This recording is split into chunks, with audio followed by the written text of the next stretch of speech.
අපරාධ මචං කෝටි ගණන් ප්‍රකෝටි ගණන් වියදම් කරගෙන මචං කොමිෂන් සභාව පත් කරගෙන ප්‍රාස්කු ප්‍රහාරය ගැන හෙව්වේ.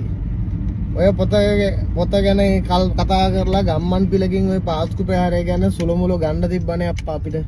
අපරාධනේ මේ රටේ සල්ලි නේද? සලේව අත්තරම්බුවට අරගෙන ඉවරලා පරීක්ෂණ පටන් ගන්නකම් අපේ ගම්මන් පිල මහත්තයාට බැරි වුණා ඔය පොත එලි දක්වන්න. පාස්කු ප්‍රහාරය මහමලකරු. මචං ඒ මතකද දන්නේ නැහැ ඔයාලට රුපියල් 100ක් account එකකට දාන්න කියලා account number එකක් දීලා ඔය මහත්තයා කතා කරා. එතකොට මචං පාස්කු ප්‍රහාරය වුණොත් මචං පොතක් ලියලා හරි ඒකෙනොත් කීයක් හරි හොයාගන්න තමයි මචං අපේ මිනිස්සු දක්ෂ. ඒ අතින් ගත්තාම මචං අපි මෝඩයි.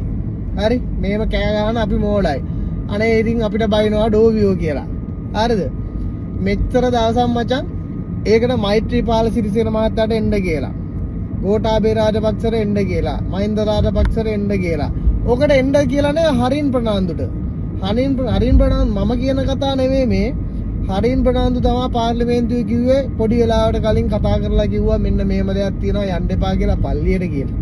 ඒ වගේම මහින්ද රාජපක්ෂටත් ඒක කලින් දැනගෙන තිබ්බා මට ඒක කියන්න බැරි වුණාලු කියලා කිව්වා.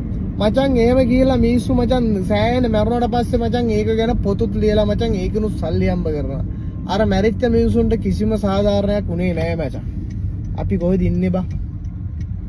නිකන් හිතන්නකෝ සලේ මහත්තයා මේකෙන් නඩුවෙන් ඔප්පුනේ නැත්තම් ඒ මහත්තයා නිදහස් වෙන්න ඕනේ. හරිද?